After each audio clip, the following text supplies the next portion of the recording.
Yo, what's going on guys? J Cloud here, and sorry I could not get this video out yesterday. I was extremely busy with family, but we are here to talk about Black Clover Chapter 329. And wow, Lucifero took the fattest L this arc. I cannot believe the way he just went out. In my last video discussing what transpired in Black Clover Chapter 329, I did say that Lucifero will get back up, because just going based on Tabata's writing pattern, it did not seem to be the case that that was going to be the end of Lucifero. However, he did get back up indeed in this chapter, just to get back down again. Oh, what a loser! Yes, he is one of the Devil Kings, but going against Asta and Liebe may be something he might regret being half manifested. But one thing you won't regret is by subscribing to the channel with notification bells on and leaving a like on the video, because guys, we just hit 50,000 subscribers. And I'm gonna make this quick. I just want to say that I appreciate every single one of you guys that tune into the content and leave a like on the videos, comment and subscribe. You guys are amazing, and we gotta go for 60K now. There's no stopping this train. But with all that out of the way, let's not get emotional. We gotta talk about this chapter. The chapter starts off with Lucifero on the ground in complete disbelief, saying that he is the greatest devil, he is the apex of all, he has the greatest magic, there's no way that anyone can harm him. And we know in regards to Lucifero saying that there is no one that can harm him, we know that he's capping, because clearly Asta just sliced him down, and we know that Yami and Nacht, they used their monozone, was able to harm Lucifero as well, but not to the degree how Asta could. Now Lucifero, he was only halfway manifested, so he really could not show off his true abilities, his true power, so him saying he's the strongest, it may be still some truth to that. However, we have yet to see the Time Devil and Beelzebub in action, because I believe that these three rulers, since they are all the same tier, they should be the same tier power as well. But who's to say that you have to be a devil ruler to be the strongest? What if it's actually Lucifugus who's one of the strongest, who's actually stronger than Lucifero? There could be anomalies and outliers within this devil ranking system. We already saw with low ranking devils like Liebe gaining the powers of anti-magic, and we know that by using anti-magic, if it's used correctly with the help of Asta, they can take down any devil. We saw how powerful Zagreus was, and he was a lower rank than all the devils we have seen this arc compared to the supreme ranks. He was only a high rank. We know in the words of Nacht, the lower the level is, the stronger the devils are. It's possible that that rule is not absolute. He even stated that the first level devils are on the same power as the Dark Triad, and was completely wrong when he saw the powers of the twins. So it's possible there could be unique devils who are in lower levels that are weaker than devils that are in higher levels. Lucifero is so pissed off that he lost to a low ranking devil and also a magicless boy that he was still able to conjure up some gravity magic using presence of the Demon King. Asta and Liebe, they are completely shocked, like wow, he still isn't down, and Liebe talks about that he can no longer coat Asta and him with anti-magic, so they have no protection anymore. Well, Lucifero is saying, how dare you look down on me for even a moment, referencing the moment where he first showed up when everyone is standing thinking they won the battle after slaying this Lucifero worm devil. Lucifero manifested and states, your heads are raised all far too high. But the tables have turned. He found himself in a position where Asta and Liebe are looking down on him. Two guys who don't have magic whatsoever. So he's feeling so much pride right now and so much shame that he wouldn't dare let Asta and Liebe have a moment of opportunity to look down on him. Lucifero then goes into this entire monologue talking about why he lost and just going on with excuses, saying that most of his strength still lies in the underworld. If I was at full power, I would not be in this position. You bastards wouldn't have pushed me this far. You couldn't have. And I just love the Second Gate Devil Adrammelech just sitting there chilling with no emotion, no sense of urgency. He just saw his king get down. Like, is this really your king?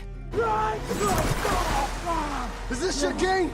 Huh? The King of Devils asking Adrammelech to join the fight so he can deal with the captains and Lucifero can deal with Asta. That could have solved this entire situation. Lucifero would have never been in this position to the point where he is losing. If he would have joined the fight, there would have been no chance of winning for the good guys. This fight would have been wrapped up in like 2 chapters. While Lucifero is continuing on with his speech, telling Asta and Liebe that you can't do anything now, I won, it's your loss, his gravity is then interrupted by Yami's Black Moon spell. And honestly, this took me off guard because we just saw how Lucifero impaled Yami and Nacht through the stomach. So I'm thinking, what's this plot armor? Yes. And then I see Lucifero's arms is still through their stomach, so it's stopping the blood from leaking out. So I will say, as a fan of Yami and Nacht, was this cool to see? Now, of course, we did get the explanation in the next panel of the reason why they were able to do it. It's because they surpassed their limits. And as a longtime fan, been covering this series for years, I critique what I love. And the aspect of Black Clover that I love is that characters surpass their limits, and I love when those moments happen, but in the right moments. It's just when this moment happened in this chapter, it did feel a little off-putting knowing that Yami and Noct were taken out a couple chapters ago. But when there's moments where characters are completely out of magic or beaten to the point where they're almost in the brink of death, overcoming that, just saying they surpass the limits, is that something I want to see as an explanation in big impactful moments like this? Now, speaking on surpassing limits, Asta is the true embodiment of that in this chapter as well, because he is standing up and he's ready to do the final strike on Lucifero, because Lucifero is even looking like, what is this surpass your limit stuff? Because my favorite surpass your limits moment in this entire arc is when Asta was still getting up, completely beaten, trying to join the fight with Yuno and Miraleona versus Lucifero. This was one of the best moments in this entire arc for me. So much determination and emotion behind this, and this is just the embodiment of Asta's character. While Asta is marching towards Lucifero, you see complete fear in his eyes. Lucifero is completely terrified, and it's so funny because Yami is laughing about it. And Yami is starting to make fun of Lucifero, saying like, you've been calling him a brat this entire time, Devil King. Are you scared of our brat now? And Lucifero, the coward he is, he starts trying to fly away, saying that when I come back next time, when I'm at full strength, I'll take you all down. I'll kill you all. And out of nowhere, Yuno, which I thought who was done as well, but he uses his star magic for Asta to teleport him close to Lucifero. An entire team effort to take down Lucifero, and when I saw this, I knew that it was over. This was the icing on the cake. There's no way that Tabata would make Yuno use his star magic with also the alley-oop from Yami and Noct, using Mana Zone to teleport Asta in this area to slice down Lucifero. There was no way that he was going to miss. But the line I do love a lot in this chapter is the line from Yuno when he said, next time, there's not going to be one, right, Asta? And then we see the panel of Asta slicing down Lucifero, and oh wow, this was quite embarrassing. So much talk for a Devil King, which I'm pretty sure that saying that he's the strongest and have the greatest magic, I'm pretty sure the Time Devil and Beelzebub in the underworld probably looking at this fight like...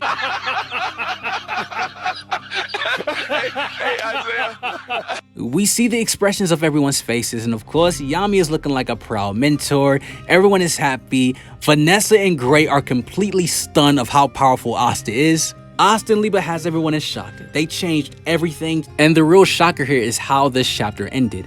Adrammelech, the Second Gate Devil, is clapping, saying, you guys win. Victory, good job. And he's smiling, the first time we see an expression from the Second Gate Devil.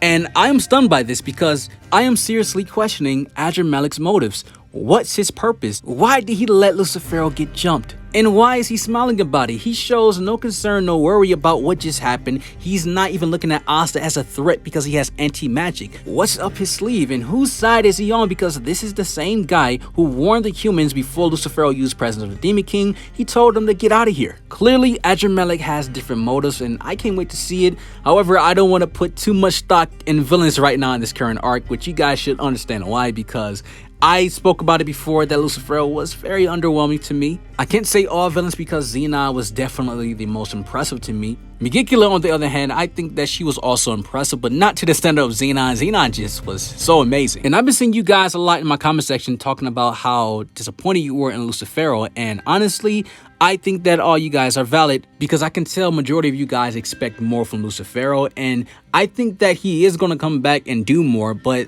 at that point, a lot of people may have already lost faith in Lucifero, which is completely understandable. So especially when it comes to this chapter, I understand that people may be disappointed, but there are also people that love this chapter, and that's totally fine because I think those people also probably got more faith in Adrammelech at this point, and I totally get it because Adrammelech seems like a neutral party, and I'm excited to see what he's going to do. But you guys comment below, tell me your thoughts about this chapter. Also, check out my other anime and manga content. Recently added One Punch Man content to the channel, so if you guys love One Punch Man, you should definitely subscribe for that. You guys have an awesome life. Take care of yourselves. Stay blessed, and we're out.